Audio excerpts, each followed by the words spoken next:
The 1960 Fiat-Abarth 1000 Monoposto da record La Principessa.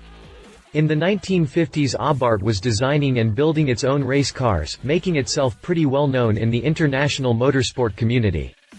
To help promote the company name and brand, Carlo Abarth, the founder of Abarth and Company, looked to competing for international speed endurance records. In doing so, the company created a number of vehicles, but the most important cars, arguably, came from a collaboration between Abarth and Pininfarina. The first car developed from this collaboration was a 750cc Monoposta that debuted in 1957. It went on to set a Class H record by maintaining an average speed of 102.743 miles per hour for 72 hours. Around the same time, Abarth had another breakthrough using its new Bialbero engine. With this engine in the Pininfarina-designed Monoposto, Abarth was able to smash its own 3-hour record by more than 8.5 miles per hour.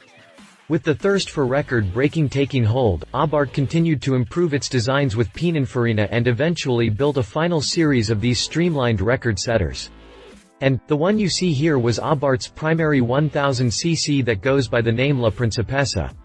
Powered by a Type 229 Bialbero engine, this baby had just 108 horsepower and could hit a top speed of 136 miles per hour.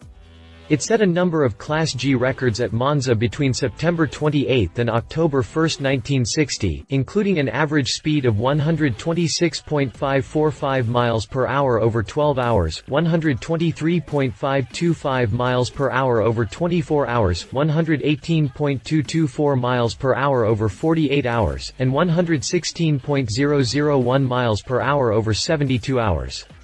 The car has been kept in storage most of its life and has been owned by the same family for most of its existence.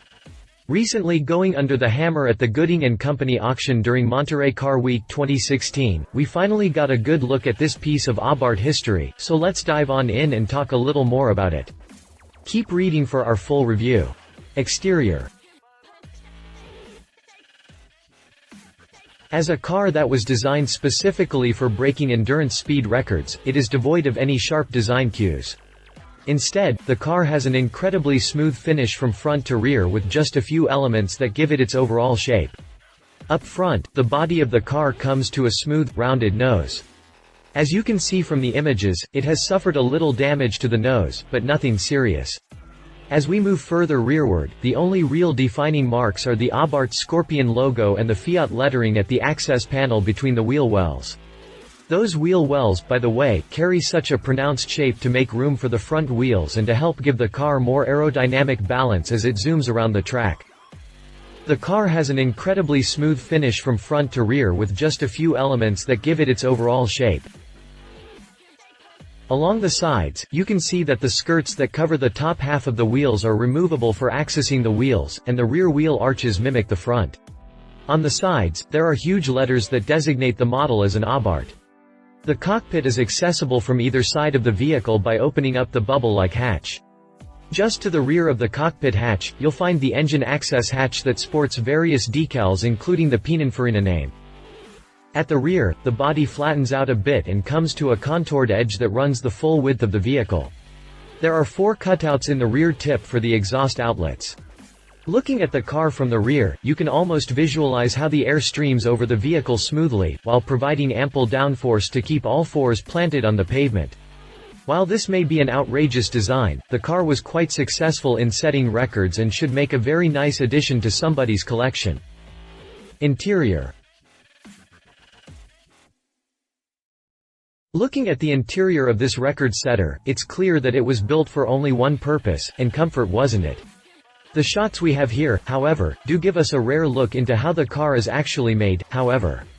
Notice how the entire inner area is filled with a roll cage of sorts? This was done to help protect the driver and keep the body structurally sound, much like the roll cages we use today, just a little different. The seat itself looks somewhat uncomfortable considering this thing was used for endurance record setting. The steering wheel isn't a wheel at all, but a 2-spoke half-moon that was necessary to make room for the driver's legs. Ahead of the wheel are various gauges and an adjustable tachometer. At the time these pictures were taken, the tax redline was set right at 9,000 revolutions per minute. It was built for only one purpose, and comfort wasn't it. The other thing I would like to point out here is the permanent marker writing just to the left of the instrument cluster. This is the shift pattern, which is clearly backwards compared to what we're used to here in the US. As you can see, first gear is up and to the right, second low and to the right, third up and to the left, and fourth down and to the left. Obviously, this isn't a cockpit you would really want to sit in for long periods of time, but somehow its driver in the past managed to set quite a few records. Amazing. Drivetrain. There isn't a lot known about the drivetrain inside this specific model, but we do know that it is a Type 229 Bialbero engine. It delivered 109 horsepower at 8,000 revolutions per minute and could push the car up to a top speed of around 136.7 miles per hour. Shifting duties were handled by a 4-speed manual transmission. The engine was mounted in the rear of the vehicle and power was delivered to the rear wheels. Conclusion. As far as competition goes, this car's primary competition was itself and the Abarth models that came before it. I would love to tell you how much the car is worth, but as it is a truly unique car, it's a little impossible to say. It did go up for auction through Gooding & Company during Monterey Car Week in 2016. The current owner acquired it from Carrozzeria Pininfarina in 1970 and has held onto it ever since. It didn't sell during the auction, and there was no estimate for what it might go for. For now, it looks like the current owner will keep his piece of Abarth history, at least until the next auction anyway. As for me, I have to say that, despite the car's odd appearance, I am strangely fond of it. I think it has to do with the smooth and no-nonsense body. Compared to the models we see every day, this fine example of history is brilliantly simple and is welcome in my garage anytime. If you liked this video, please share your thoughts in the comments below and don't forget to hit the subscribe button.